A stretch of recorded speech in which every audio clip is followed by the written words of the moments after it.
Well, surviving the name of the game with the Kansas City Chiefs yesterday, as you heard John Anthony notes in the top of the hour news, and as we'll talk about with Kendall Gammon coming up in an hour, that was ugly. My goodness. Kind of like Monday mornings, unless you're right here on KCMO Talk Radio starting at 6 a.m. Welcome in. Thanks for joining us on KCMO, and we'll be talking plenty about that coming up next hour with Kendall Gammon. But one thing I do know, Mark is now 0 for 2 in his big old Chiefs parlays. Aren't you there, Mark? That's tough sledding for you, my man. It's true. I just need to go 1-16 or 1-17, and I'll be up for the year like last year. That's fine. That's true. And meantime, we're thinking about getting John Anthony out there to replace Jawan Taylor at tackle since he can't stop committing penalties after he got an $80 million contract, John. Gosh almighty. Did we overlook something there? Yeah. I wonder. Unbelievable. Ugh, gosh. So many things that make you want to bang your head against the wall, but you won the game, right? Yeah. You won the game. You won the game. And the defense. Welcome back, Chris Jones. He looked good yesterday.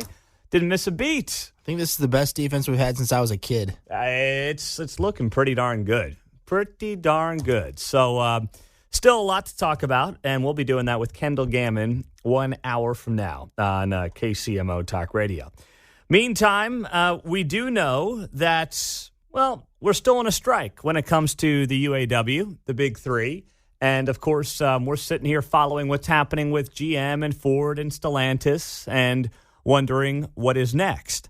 Right now, they have done these targeted strikes around the country. They have not included the Clay Como Ford plant or the KCK GM plant, but they could at any moment. In fact, some new reporting suggests that one of our local plants may end up being next. However, the bigger thing is how does this end and when does this end? And if you listen to anything that was said over the weekend by the UAW president, Shawn Fain, he's the head of the union, it doesn't sound to me like a guy who's anywhere close to getting what he wants out of the so-called Detroit Big Three. And I don't see this thing ending anytime soon. If we don't get better offers and we don't get down and take care of the members' needs, then we're going to amp this thing up even more.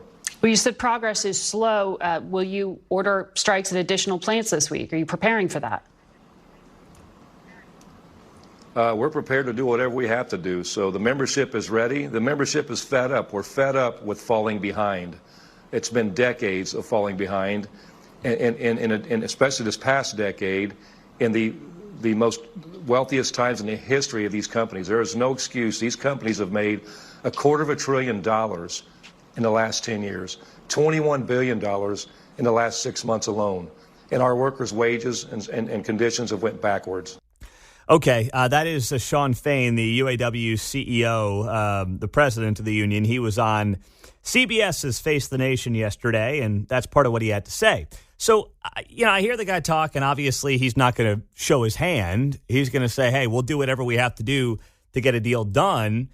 And some reporting is suggesting that the GM plant in KCK could be one of those that ends up joining this strike. Now, to what capacity, we don't know. We don't have any of that information. But there was a headline in the Star saying the assembly plant could end up closing this coming week amid the strike. So we'll just have to wait and see how it plays out.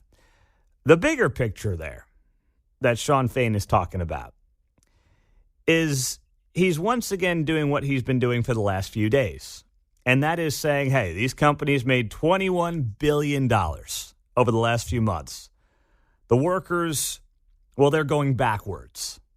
Now, what he's implying there is that because of inflation, their dollar is not going as far.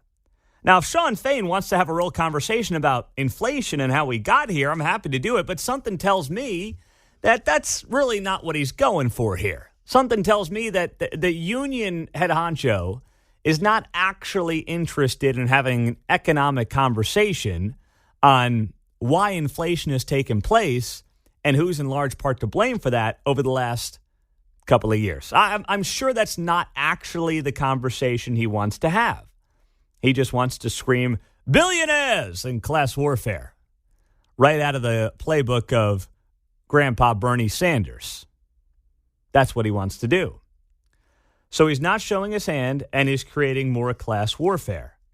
And he's doing that by saying these companies make billions of dollars. Okay, all right, that is true. Yeah, okay, they do make a lot of money. They are corporations. But here's one thing I would ask.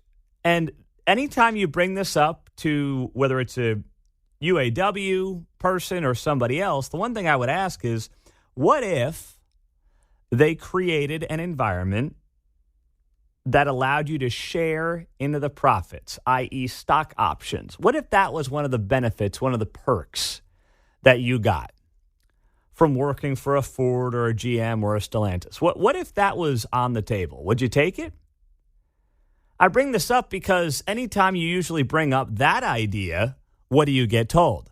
That's a union-busting scheme. Oh, boy, that's what you guys do to try to break up the unions.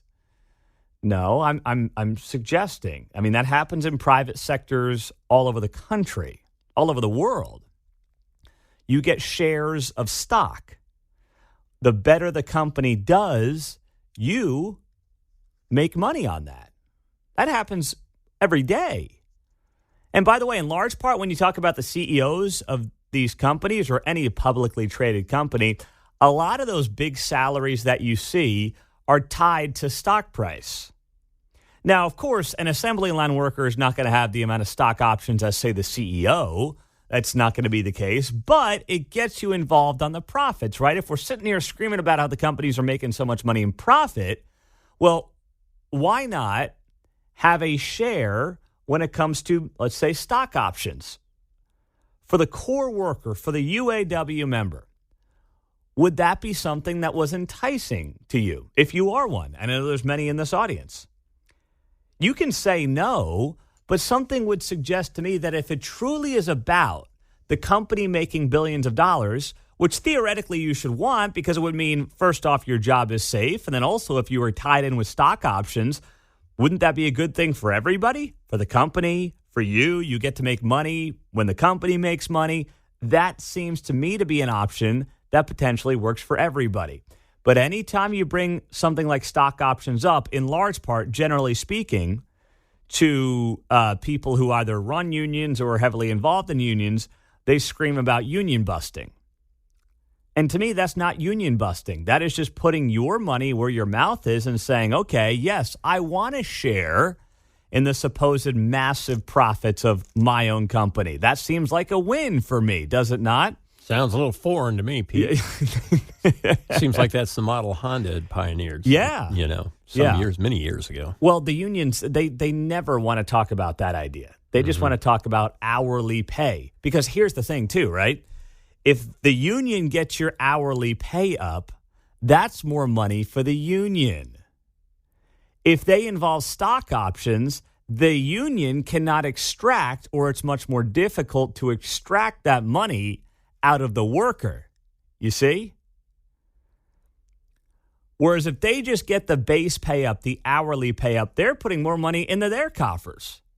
But if they don't quite get the hourly pay up to where they want it to be, and then they include stock options, it's much harder for them to milk that money out of you, the worker. And that's why the union honchos are never going to be open to that. 913-408-7710. Happy Monday morning. It is a post-Chiefs victory Monday morning. So even though it was ugly, you take the win, you move on the next week.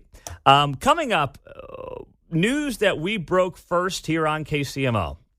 At the end of the show on Friday, that became one of the biggest stories of the weekend in Kansas City.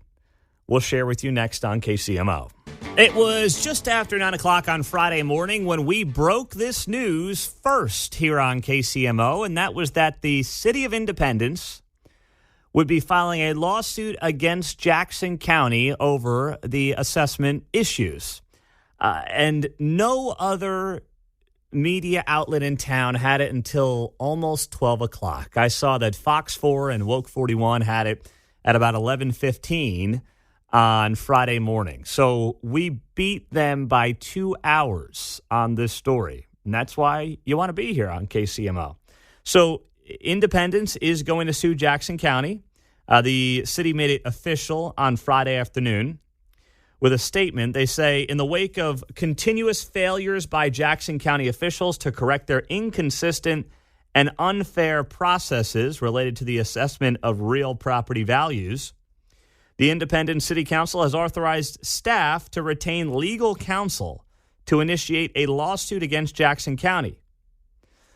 The Independent City Council did not make this decision lightly, but feels litigation has become necessary in order to stand up for the interests of Independence residents and ensure the assessment process is being done in compliance with state law.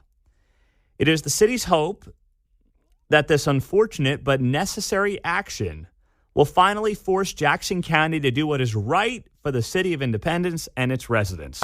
That's a great statement from the city of Independence. And Mike Steinmeier, who is on that city council, is going to join us at 6:30 this morning on KCMO Talk Radio. Now, Angie Racono, KCTV5, who has been doing the best reporting in town on this topic, on this issue, she did talk to Mike Steinmeier on Friday afternoon very briefly for her TV report that came down Friday night. And here's part of what came out of that KCTV package. Steinmeier pointed to recent KCTV5 reports that revealed 550 homes were valued at $356,270. They were all different shapes and sizes, and one was an empty lot in Independence. The county would later admit it was an error. Our most recent report also focused on an Independence neighborhood. Photos reveal timestamps from inspections. KCTV5 analyzed what that meant for a neighborhood. It was 52 inspections in 36 minutes. That's an average of 41 seconds per property. There has to be that public trust in anything related to government. And as you reported, when you averaged the time, it was 41 seconds? Yes. How do you create that trust in government when you're saying, we did all of this in 41 seconds and here's your new bill? And I mean, I just don't think that lends to a transparent, accountable, and a credible process. Well, that is absolutely right by Mike Steinmeier, Independent City Councilman, who will be on the show at 8:30 this morning. There's nothing about this process that should give a single Jackson County taxpayer an ounce of confidence in leadership, in the county legislature, in the individuals who are in charge of putting together these inspections. There should not be any confidence in any of these people based on how this process has gone. And because we have a government that unfortunately has become stronger in too many cases than the people themselves, we have to rely on municipalities to get involved here and have their attorneys involved and allow them to help their own people out. I mean, this is fascinating because I don't know how it ends. We're coming up on the end of the year when these cities have to make their budgets, right? And they can't make a budget because they don't really have any idea, or even put together a mill levy, because they don't have any idea how many of these appeals, 54,000 assessment appeals around the county, are going to be reversed in some kind of major way. So literally nobody can budget right now in the county of Jackson County because of how screwed up these assessments are. And that's the next year. I mean, the first part is to make sure you're not getting hosed, right? The first part is to make sure that you've gotten your appeal in time and that deadline's come and gone. And then you get the number down to a fair market value if you were hosed by the county or Tyler Technologies. But then after that is going to be, what do the counties, the cities, what do they do with their mill levy rates to then ensure that they're also not pricing people out of their homes via a massive property tax increase? That's the other part of this that kind of becomes a bigger part of the conversation after we get through the assessments here.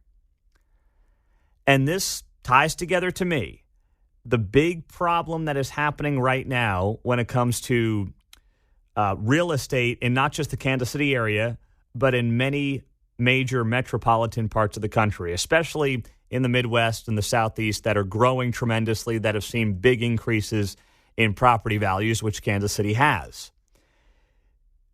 The marketplace is not building the number of single-family homes that it needs. What are they building instead? They are building apartment complex after apartment complex. What does that do? That drives up the price of the single-family home because there's a larger increase in demand than there is in supply. They're not keeping up with the demand. They're not building the single-family homes at the rate they need to right now. So then the value of the single-family home goes up, and then the county and the city and everybody else, the school boards, can get their greasy hands on more of your money. You see how this works? It's almost like they're colluding together to squeeze the taxpayer as much as they possibly can. I don't want to be that pessimistic about it, but it's hard to not come to that conclusion in part. Whether it's Johnson County, Jackson County, Clay, Platte, Wyandotte, all of us are dealing with this in some capacity. Now, no one's got it quite as bad as Jackson does right now, but everybody is seeing an increase in their home values. Therefore, everybody's seeing an increase in their property taxes. And that allows these cities and these counties to get richer, to get more of your money, and to do God knows what with it. I'm sure it's nothing responsible. It's nothing that's going to be incredible value to you. You're not going to see that value, certainly on a day-to-day basis, but they get to grow government through this as well by not increasing the stock of homes at the rate that they need to, by having policies that suggest and recommend these developers just continue to build multifamily. And by the way, giving them tax breaks with your money to do it, I will add as well, they keep getting richer. Their bottom line continues to grow. And that's one of the worst parts of this entire thing.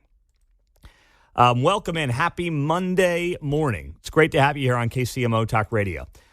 We have an update on the resignation of a prominent police chief here in the area. And what's very telling is where the information is coming from and who's reporting it. That tells you all you need to know about the people involved. I'll explain that right after the news. Oftentimes, if you want to know who's behind a story, you just have to find out where it came from. That's oftentimes all it takes. Happy Monday morning. It's a Chiefs victory Monday morning, and we'll talk with Kendall Gammon about that just after 7 o'clock. By the way, I did find out going into the weekend that we've got some Guns N' Roses tickets to give away. So we're going to be doing that after the Kendall Gammon interview. It will be a text-to-win contest. So listen for that text-to-win keyword, and we'll give it to you right around 7:15 this morning on KCMO. We've got those Guns N' Roses tickets. So be sure to be listening then as we get your Monday morning started off on the right foot. So by now you know, if you don't, last week, Overland Park police chief Frank Donchez resigned. Nobody saw it coming. He's been on the job for 9 years. He's been a staple in the community. He resigned on Tuesday. And all we really knew about his resignation is that on Monday night, he got into an altercation, a verbal altercation, with a lady named Sheila Albers. Sheila Albers lost her son in 2018. He was shot and killed by an Overland Park police officer. John had a lot of mental health issues. John Albers had a lot of mental health issues. And there was a call to his home back in January of 2018. Law enforcement showed up, and the Albers boy was pulling a vehicle out of the driveway. He was then attempting to drive it away, and law enforcement shot into the car and killed him. Now, the feds investigated this. They chose to not press charges against the former Overland Park police officer who no longer is in law enforcement. But ever since then, it feels like the mission of Sheila Albers to get justice for what happened to her late son. And in part, that has been targeted at the police chief, Frank Donchez. And this has been going on now for, nearly 6 years. So the two of them had this verbal altercation at the Overland Park City Council meeting on Monday night. And in that altercation, the big mistake that was made is Frank Donchez going up to Sheila Albers and attempting to engage in conversation. That back and forth goes downhill quickly. She calls him a liar. He takes a pot shot at her for her parenting skills or lack thereof, which obviously is inappropriate of him. But, the mistakes were clearly on both sides. There's no doubt about it. So a day after this altercation takes place between former Overland Park Police Chief Frank Donchez and Sheila Albers, what happens? He resigns. Now, he did one interview with the Washington Post, of all places. I had a lot of people reach out, and nobody could get a hold of him for me, but somehow the Washington Post did. And what he told the Washington Post is that he resigned his post as Overland Park Police Chief to go back to Pennsylvania to be closer to family. He had some family things come up, and that's why he decided to resign. But then over the weekend, the Kansas City Star has this report. And the report says that the city began the termination process against Frank Donchez, but he quickly decided to resign before he could be fired. That is what city officials in Overland Park told the Kansas City Star on Friday. Now, that right there is a pretty big red flag. That means people in Overland Park are leaking this to the Kansas City Star, who hates cops. The Kansas City Star hates law enforcement. That's not debatable. Anything they can write negative about police, they will write. And the fact that people in Overland Park are choosing to go to the Kansas City Star with this information tells you all you need to know about what city leaders, specific city leaders in Overland Park, think about law enforcement. The article from the Star goes on to note, City Manager Lori Curtis Luther considered a conversation Monday, the one we told you about, between Frank Donchez and Sheila Albers to be inappropriate and grounds for termination. So I understand that Frank Donchez may have said some things that are inappropriate to Sheila Albers, but that is grounds for termination? Are you kidding me? Like, there's a lot that you can say about somebody, and there's a lot of things you can say to somebody, but saying something that is mildly offensive to somebody who, by the way, called you a liar to your face and started attacking you, which Sheila Albers admits to doing, by the way. This is not like a he said, she said. She admits that she took this thing downhill quickly by calling the police chief a liar. And then he responded with some not so nice comments. The fact that that is now grounds for termination per the Overland Park City Manager's office, that tells me a lot about that office. And I've reached out to Kurt Skoog, the mayor of Overland Park, and he's not getting back to me. So I'll follow up again this morning. I always have him on the show when he asks to be on the show. I'm always willing to have him on.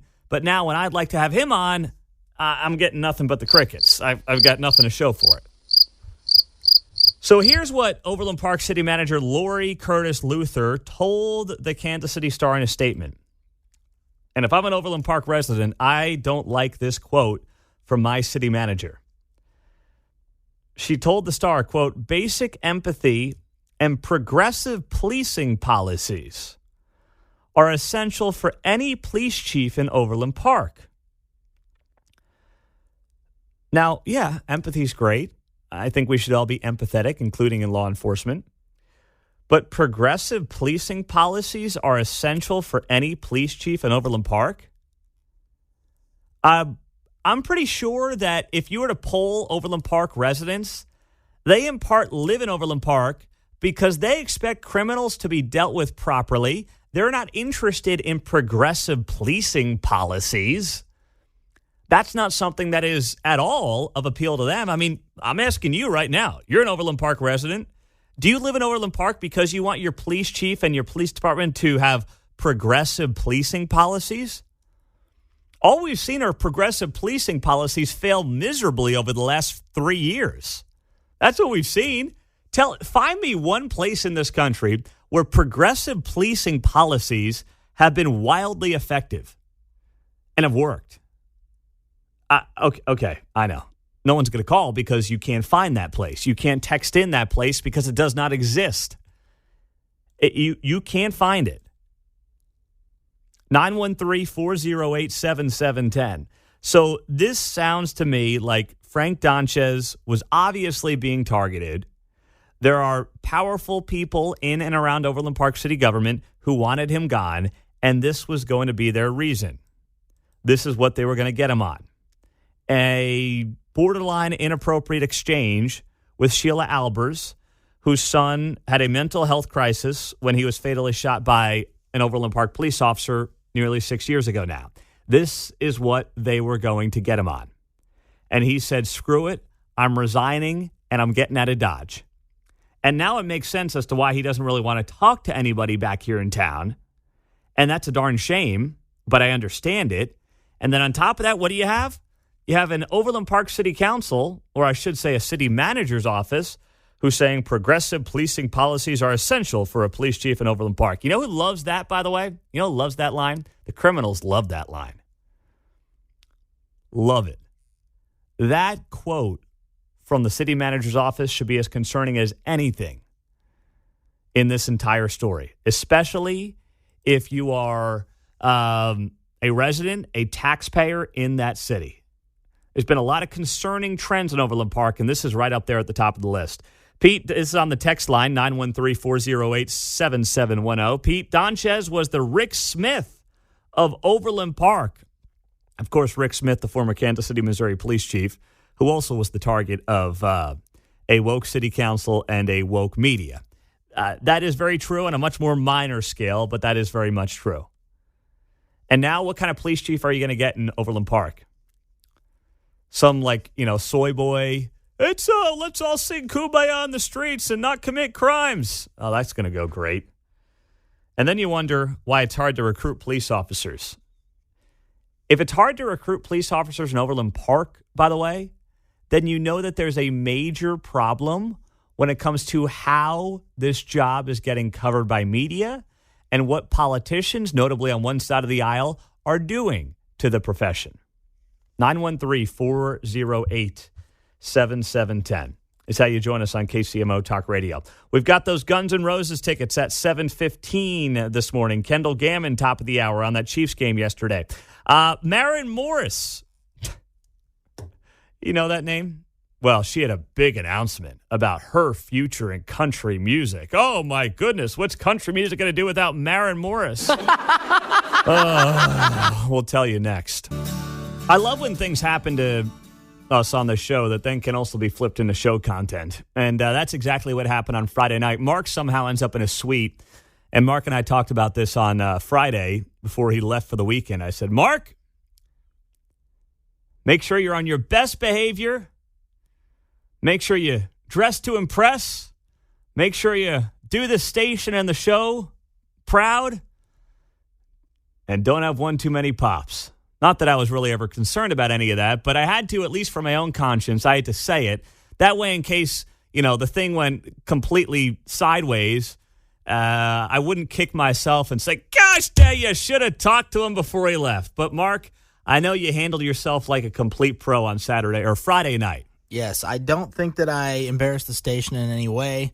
I wasn't wearing a KCMO shirt or anything like that. Just wearing the Royals gear like I normally would. Did you wear a hat?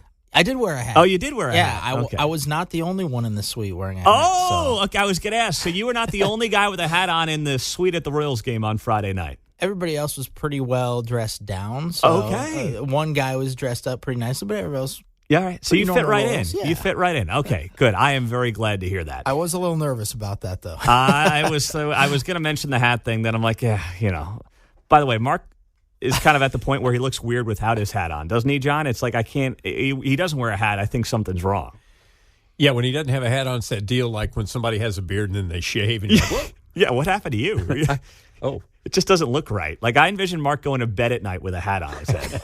Like, that's just kind of, kind of like cartoon characters that have hats on. You can't envision them without a hat on. That's kind of what I think about Mark. So, that being said, Friday night was also the night that the Northland was going to show out to the K to say, hey, bring the Royals up north. Clay County Commissioner Scott Wagner spearheaded this last week, just kind of grassroots organically. He put it up on social media. We had him on the show. He was like, hey, I'm going to be out there at the K on Friday. We want to show out for the Northland and say, let's go up north with the Royals. Was that evident to you, Mark, that there was a pro-Northland movement at the ballpark on Friday? There was. I saw some signs there. Really? And some T-shirts were handed out. Oh, real T-shirts. T-shirts. Ooh, this thing got official. Yeah.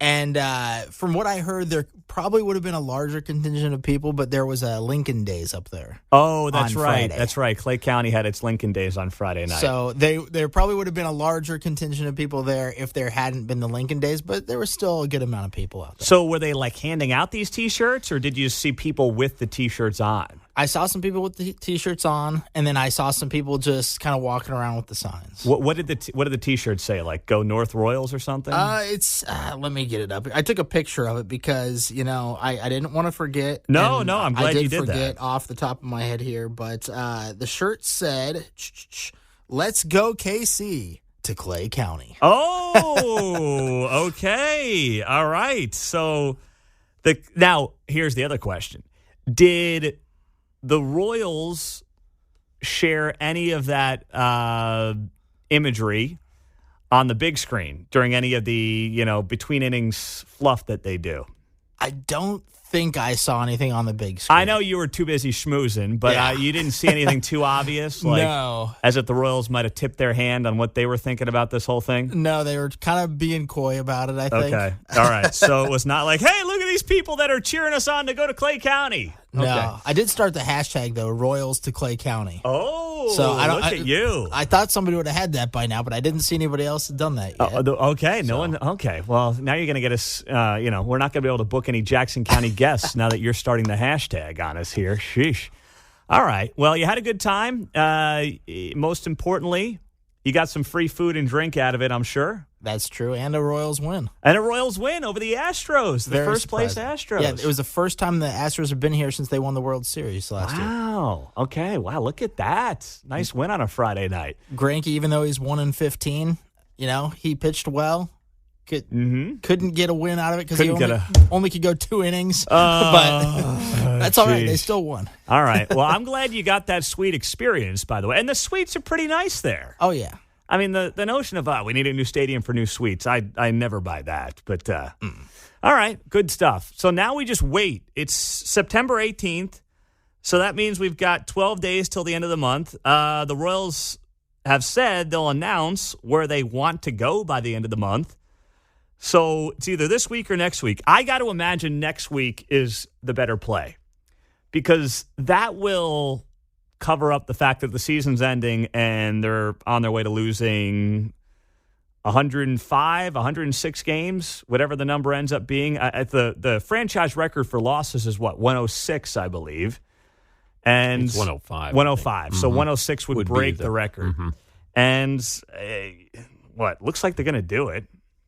I got to imagine over the next couple of weeks. Got the Guardians for 3. Yeah, I know the Yankees are the last 3 at home. So the Yankees haven't had a great year, but not likely that they'll win out here because they're at 102 right 102 right now with 2 weeks left. All right. 3 games. So three games to tie for to. The Royals also have 3 at Houston, who's trying to get first place in their division. So yeah. Okay. So they got 100. They've played 150. They got 12 to go. They have to go 9-3 to not break the record. That ain't happening. They're breaking the record for losses, unfortunately. So now, next week, instead of people talking about that, they can bury that news story and talk about where they want to go and where they want to be for their future. Either downtown Kansas City in Jackson County or up in North KC in Clay County. That's how this is all going to play out in the next 12 days, supposedly, unless they change their timeline. But they shouldn't change their timeline. The last thing they should want is people talking about how crappy the team was this year and then talking about a new stadium. They're better off trying to bury the story about how bad the team was and just get immediately to the conversation around a new stadium. That would be the smart PR thing to do. That being said, the public relations around this entire stadium move has been unimpressive. And that's the nicest way to put it. Coming up next, I was on Kansas City Week in Review over the weekend on Kansas City PBS. And the highlight, the best back and forth, was on an issue of policing. And a lot of people didn't like what I said on this. I'll share it with you next. Happy Monday. Welcome in. Hope you had a great weekend. Chiefs get a win last night or yesterday afternoon, of course. The only noon Sunday game of the year. Can you believe that? Wow. Crazy. It's tough to be this good, you know. Over the weekend, if you had time, either on Friday night or yesterday morning, I happened to appear on Week in Review on Kansas City PBS with our good friend Nick Haynes, kind enough to invite me on that show. And my understanding of why I appear on that show is to just, throw a couple of bombs that nobody sees coming. That, unfortunately, they don't get enough of. And we had a good panel. It was a panel that was, I liked the panel that we had on Week in Review this week. It was myself, Mike Mahoney, of course, KMBC Channel 9, Kevin Collison, he's a City Scene KC guy, does a good job kind of covering mostly downtown Kansas City issues. And then Mary Sanchez, formerly of The Star, who is now with Flatland KC, which is part of the Kansas City PBS operations there. So as some of you are saying on the text line, Pete, that was one of the most moderate panels Week in Review's ever had. I don't know. I can't think of every panel, but obviously, when I'm on it, it does balance things out just a little bit. But anyway, this was the one moment that got people a little bent out of shape. We were talking about the Overland Park police chief, Frank Donchez, who resigned abruptly last week. And Nick Haynes asked me about recruitment for the Overland Park police chief opening. And here's what I had to say, and here's where the back and forth began. What does this do to police morale in our metropolitan area, Pete? Well, one thing that was brought up in that exchange was the chief saying that they've had a tough time recruiting. Think about this. If Overland Park, Kansas is having a difficult time recruiting law enforcement, what does that tell you about the state of the industry over the last 3 years? It will appeal. Somebody will take this job in a nationwide search. It pays very well. It's still Overland Park. But this is tough sledding right now for an industry that's been destroyed in large part by media over the last 3 years. So, all right, we'll continue here in a second. But what did I say there that was inaccurate, right? You have Overland Park with a police chief opening. They will have a nationwide search. Somebody will take the job. But the Overland Park Police Department has even admitted to having a difficult time recruiting. If you are having a tough time recruiting cops to Overland Park, of all places, where, there's no homicides, you got mostly maybe dopey, drunk drivers, God forbid, on Saturday nights and, cats stuck in trees and things like that. How do you think it's going to be in Kansas City, Missouri? Overland Park is struggling to get cops. What does that tell you about what the last 3 years has done to that industry? It's destroyed it. And yes, the media is in large part to blame. Maybe I should have also blamed, frankly, blue city politicians, but I was feeling somewhat generous, so I just blamed the media for carrying the water of those politicians and only talking about law enforcement through the prism of, what goes wrong and when they do an awful job.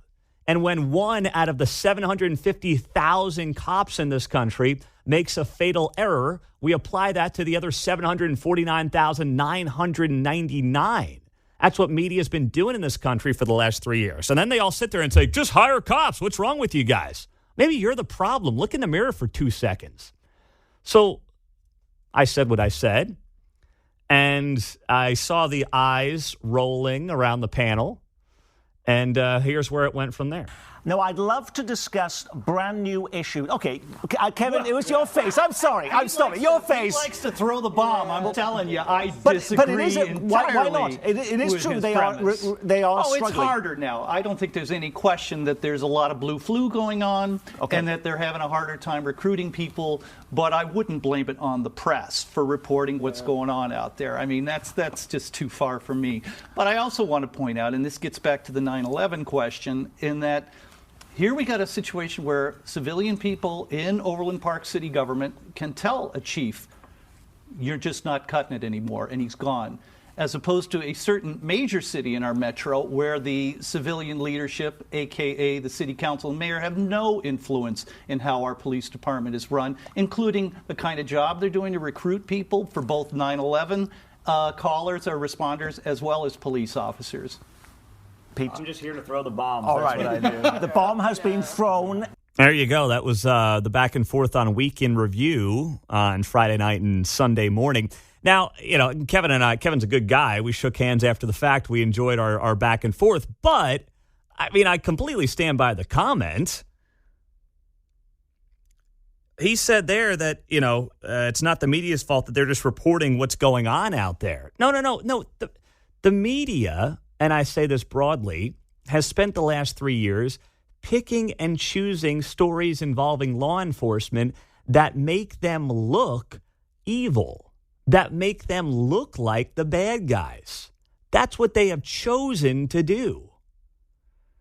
When you have the amount of crime that is taking place in this country, of 330 million people, with nearly 1 million cops on the streets, you can find something almost on a daily basis that fits your narrative.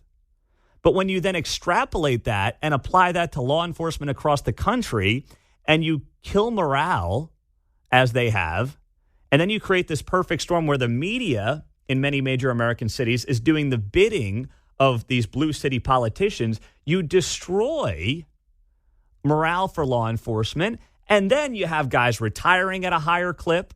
You can't recruit at that same pace. And then the same people sit there and go, what's going on? Crime's going up. Where are the cops? No one can hire anybody. What are you guys doing about it? Well, and seemingly you foment public opinion to the point where we had a Friday night football game at Wyandotte over here in Kansas City, Kansas, somebody shooting at an officer. It's ridiculous. Right? Exactly right. And then the same people are like, what's the cops doing about it? What do you guys, you have destroyed, and I'm speaking broadly here, media has destroyed relationships between communities and cops the last 3 years. They have done damage that has set this country back, in urban cores in particular, decades. Decades. They have blood on their hands. But now many want to absolve. We're just the reporters here. No, you're the hack activists who hide behind your reporting titles. Just admit it. You're activists against cops. You're activists against law enforcement. At least then you would be being honest with your readers about what you are and who you are. And he called it the blue flu? Yeah, blue. I'd been a while since I'd heard that one.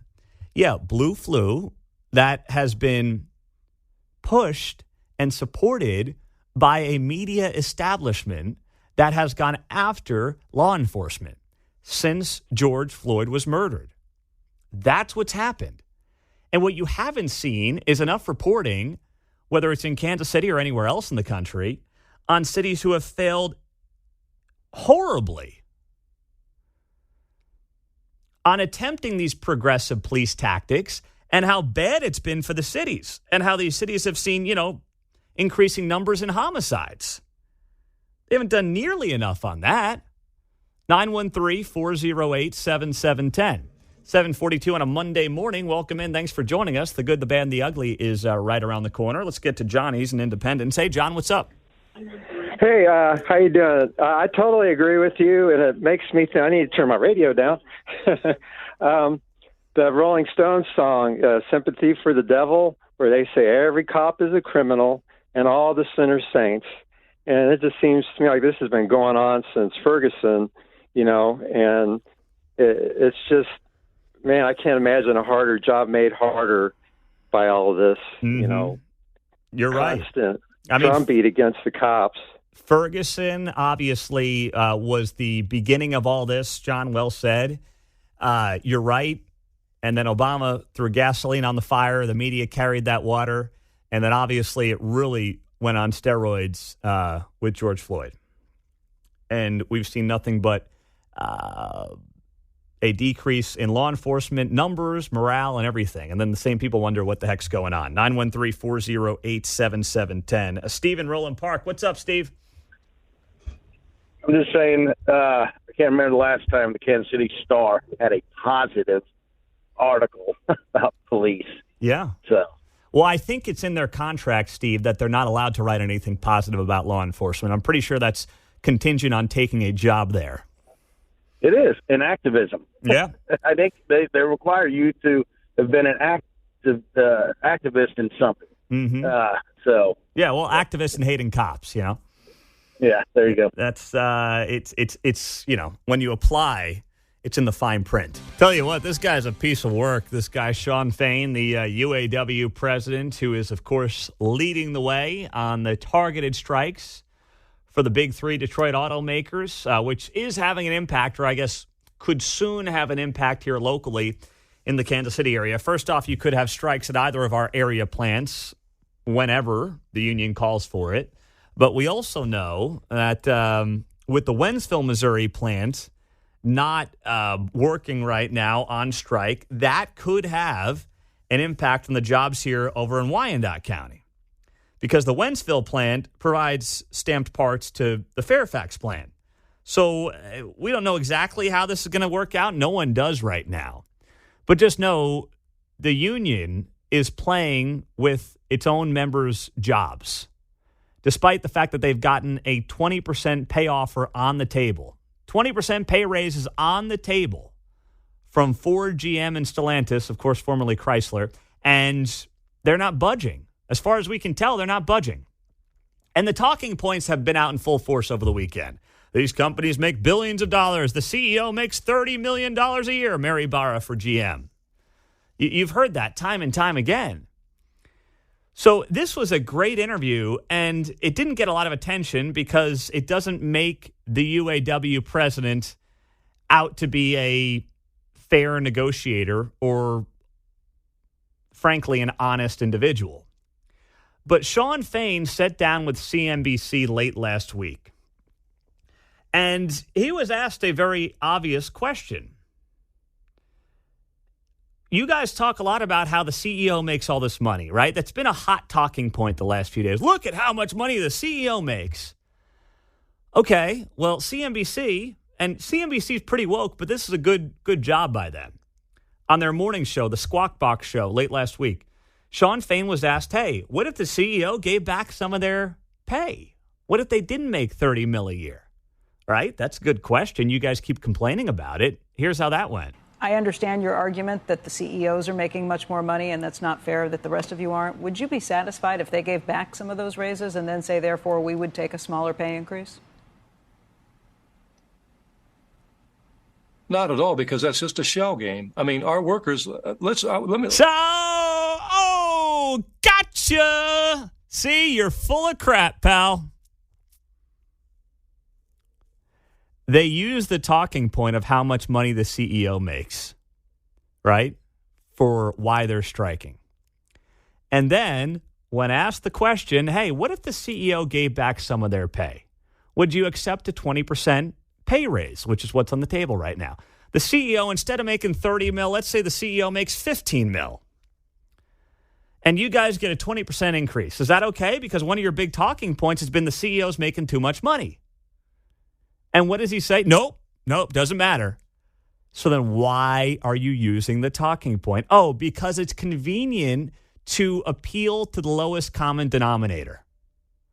That's why you're using, same reason Bernie Sanders uses it. You create class warfare to pit people against each other. And frankly, you are appealing to people who don't know Economics 101. You tug on their heartstrings. Look at how much money this person's making. You're getting screwed, man. And then when asked the very simple question, what if the CEO gave back millions of dollars? Would you accept the offer on the table? And he says, no, it's a shell game. The only person playing a shell game here is Shawn Fain.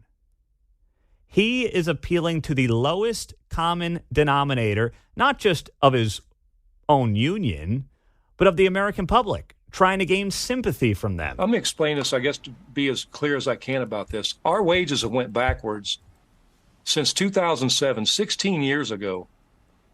When a worker hired in and was promoted to full-time, they are $10 an hour behind in today's wages. In 2023, when you hire in and get promoted to full-time, you are making $10 an hour less than you were making in 2007. It's unacceptable. Inflation hasn't slowed down. Price of everything's went up astronomically since 2007. Our purchasing power has been severely weakened. And so not at all. And that's really not what this is all about. Okay, now, a couple of things there. Some of you asked for the rest of the clip. I was going to play the rest of the clip. I just wanted to make sure I got my point in before I let the UAW president, Shawn Fain, deflect some more on the question that was asked. Now, he talks about people making less in today's wages than back in 2007, in part because of inflation. Okay, I would ask Mr. Fain very simply, which political party he has, for the most part, been in bed with over his time with the UAW. And then if he asked that same political party if they would pursue policies that would not create 40-year highs of inflation, which we have seen over the last couple of years. I would just ask him simply if he has pursued that or had those conversations. But I can't, for a guy who, for the most part, has been a stooge for the Democratic Party, complain about wages not keeping up because of inflation, it's like, man, you got to look in the mirror for 2 seconds here. That's what you got to do. And realize how we got here. Like, I agree. Everybody has less buying power today than they had 2.5 years ago. I mean, real wages are down 3 to 4%. It's like 3.5% over the last 2.5, 3 years. That's on average across the country, across the board. That's what's going on out there. So everybody's seeing that, by and large. But then if you want to get to why and how we got here, and that's an important conversation to have, I can't have this guy in the back pocket of one political party and complain about inflation. It's completely ludicrous. But he wasn't done there in this CNBC clip. He also talked about competition, right? One thing that was brought up to Shawn Fain was the fact that, if the UAW gets what it wants, it will have labor costs that are double that of Tesla. Tesla owns the EV market right now. These other companies are trying to get into the EV market, and it's only going to be harder for them on everything from the R&D side to the cost side if their labor rates are double that of Tesla.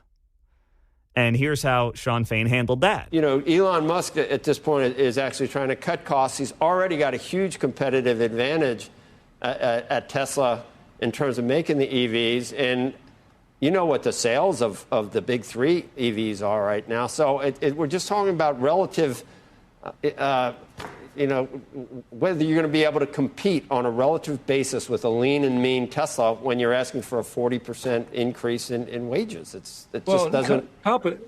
Competition is code word for race to the bottom. And I'm not concerned about Elon. Wait, competition is code word for race to the bottom?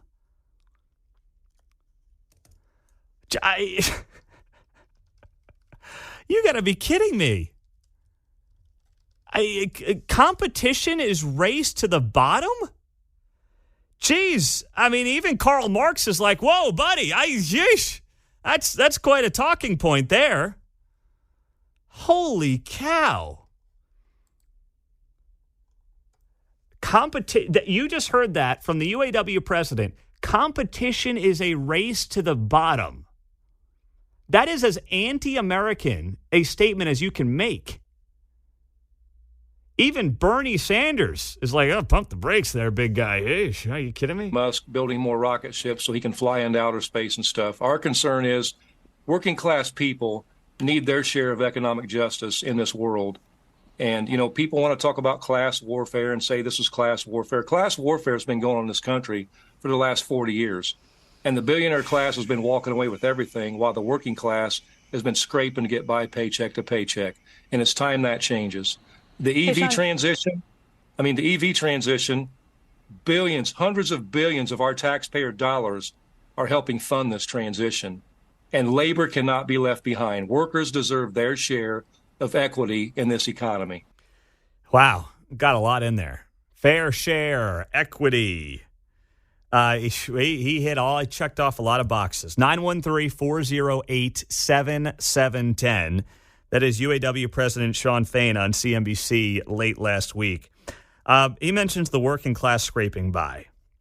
Okay, let's talk about that. Let's get into the working class scraping by and why that might be and how that applies to what he is doing or not doing when it comes to this very issue. We'll get to that coming up. Bottom of the hour, Mike Steinmeier, Independence city councilman, on the city of Independence suing Jackson County. We'll get to all that and more in the 8 o'clock hour. Pete Mundo on KCMO. I just can't get over the UAW president making a comment like this to CNBC last week. You know, Elon Musk at this point is actually trying to cut costs. He's already got a huge competitive advantage at Tesla in terms of making the EVs. And you know what the sales of the big three EVs are right now. So we're just talking about relative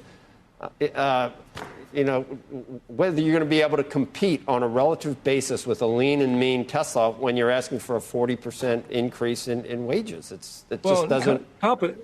Competition is code word for race to the bottom. Competition is code word for race to the bottom.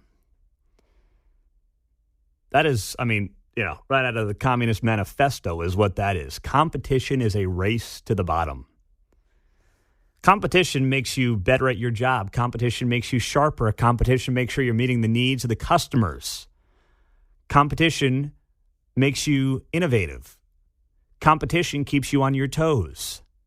Competition does all that and more regardless of what your industry is. Competition is good for every single one of us. There's nothing bad about competition.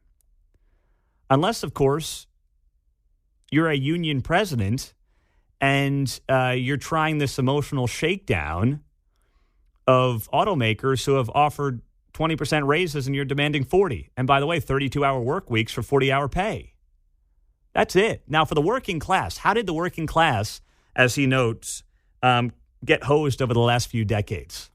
Well, it is true. The middle class continues to shrink, and that's a terrible thing for the country. You want a robust middle class, not a shrinking middle class. And it seems like what we're continuing to trend towards is a society, a culture, a country of haves and have-nots. And that's not what we want. I mean, the strength of a country is based on the backs of the middle class. The union had a purpose. Unions in general had a purpose on that front 60, 70 years ago. Those days are long gone. We got here because as the government continued to inflate the currency over the last 50 years. If you want to tie it back to the gold standard to some degree, you can, probably. But as they continued to spend more and more, and the government played a bigger and bigger role in our everyday lives through healthcare, through various programs that have continued to entice people to not develop skills, to not get into the workforce, to live off the government to some degree. Not that we are not a rich country that should not be generous and help people in need. We should. But we have gone way beyond that. As that has continued to grow, as the safety nets have gone from safety nets to ways of life for many people, you have created this system where there are taxpayers who will have skill sets and foot the bill and grow those skill sets and make more money over time. And then you will have a growing class, as we've seen, of folks in this country who are content just accepting whatever the government gives them to some degree. And then you lose that robust middle class, and that puts upward pressure on wages. That hurts small business, by the way. That helps big business, despite the fact that small business is still the backbone of this country, despite what you might believe.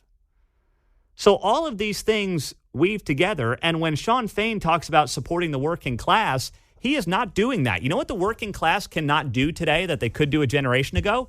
Afford a F-150.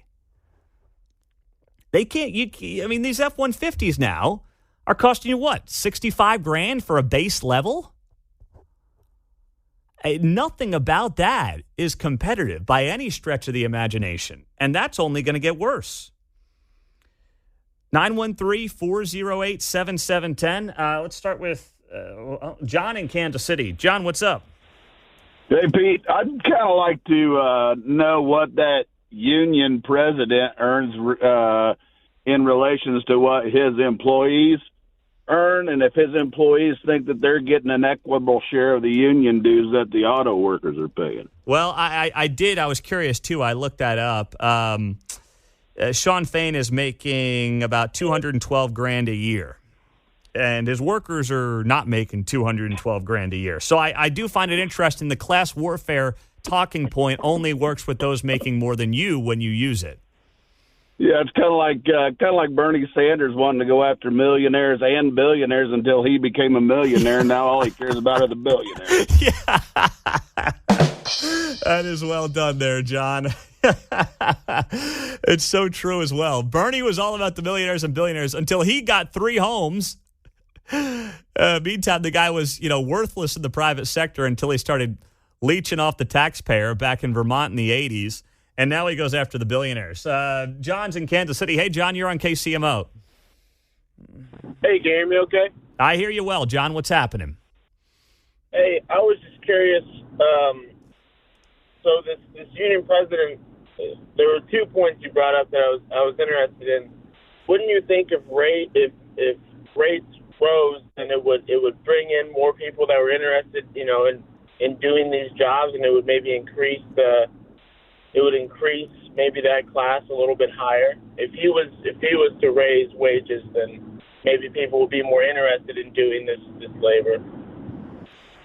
Well, I guess my question is there a shortage of people who want to do the jobs right now? That's not something he's brought up. I haven't heard him say, hey, we need more people to do these jobs. I mean, maybe that's true, but I haven't heard him say that. No, it was just something he brought up. The second thing was cutting the CEO pay in half. It would be $50 million to the workers, but I'm a little bit concerned that would only pay for maybe, I don't know, even if it was that 20%, it would only pay for, maybe a factory of even on that table the 20%. I think what he's maybe more interested in is the pay of the whole. I mean, they're making billions. Mm-hmm. Well, you're right. I mean, the CEO, John, cutting pay by $15 million would be chump change. You're talking about a couple $100 a year for each worker. So it would be inconsequential. But the point that he makes there, and that's why, to your point, the talking point doesn't make any sense. When he says, hey, the CEO makes too much money, if you then respond and say, okay, we'll have the CEO make less money, does that change your approach? And he says, no, that's clearly him showing that the CEO pay is nothing but a talking point that is irrelevant to his end goal. All it's meant to do is tug on the emotional heartstrings of the UAW worker who's like, yeah, the CEO's making all this money, I'm getting screwed. That's all it's intended to do. And that shows him to be a fraud. Well, this is in North Kansas City schools. Just put it up on my Facebook page, Pete Mundo, on KCMO. You can see it there. If you were at the Oak Park football game on Friday night, then you got to see who the homecoming queen was this year. And the homecoming queen was named Tristan Young. Tristan Young is a biological male and was named homecoming queen at Oak Park on Friday night. The North Kansas City schools bragged about this on their Facebook page, writing, congratulations, Oak Park homecoming queen Tristan Young. And I'm just asking a simple question on a Monday morning. What would you tell all the young women at Oak Park who dreamed of maybe being the homecoming queen one day? You know, I think back to my high school days, not all that long ago. Thinking back 20 years at this point. And remembering a lot of the young girls who wanted to be homecoming queen. In fact, it gets, gets pretty dramatic between the high school girls in terms of who's going to be homecoming queen. I guess one way to solve that and put that drama to bed is to give the homecoming queen to a guy. I suppose that's one way to go about doing it. But let's just look at this from the standpoint of the young women involved. You know how I feel about this issue at large. We didn't need to go on some massive rant on why a guy shouldn't win the homecoming queen. I think most of us are on the same page on that front. But as someone who has two young girls, what if Claire or Chloe one day want to be homecoming queen? And they work to be homecoming queen, right? They do all the nonsense that needs to be done. Now, overall, do I think this is make or break for somebody's life? No, but, most things aren't, even when we treat them that way in the moment. So I'm not going to sit here and disparage somebody who wants to be homecoming queen. So, you do all the things that need to be done to be potentially homecoming queen. And then you lose out to a biological male. It's no different than the athletics conversation, right? You bust your tail, you try to be the best swimmer, track athlete, soccer player, fill in the blank that you can, and you lose your spot, you lose a game, you lose a race, you lose a match to somebody who is, not supposed to be competing for that award, for that trophy, for that fill in the blank. Yet Oak Park is, by the way, cheering it on its social media pages and also not letting you comment on the page unless you follow them for at least 24 hours. And as far as I can tell, they've done a good job scrubbing the opinions of those who might disagree with a biological male winning homecoming queen. There's 100 and some odd comments on the North Kansas City Schools Facebook page, and all of them are cheering on this. Every single one. So they're either scrubbing dissenters, they're hiding those comments on Facebook. I don't know. But if you were to just look at the Facebook page and the comments on the North Kansas City Schools Facebook page, you would think that, North Kansas City is the wokest place in America. Forget San Francisco. Forget Brooklyn, New York. It's Oak Park, baby. Let's go. If you were to just go off the Facebook comments, it's the wokest place in the, lower 48. 913-408-7710. 913-408-7710 is how you join us on KCMO Talk Radio, 710 AM and 103.7 FM. That's also the text line. I just don't know how we get to a point where I'm just supposed to tell my daughters, deal with it. And how you support that idea that I'm supposed to tell my daughters in sports or in homecoming queen pageantries or whatever it is, that I'm supposed to tell them to get over it.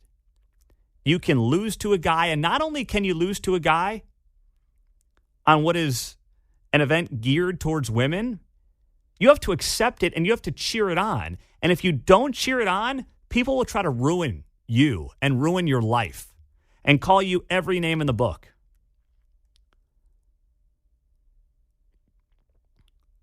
That's the part of this that is bothersome beyond anything else.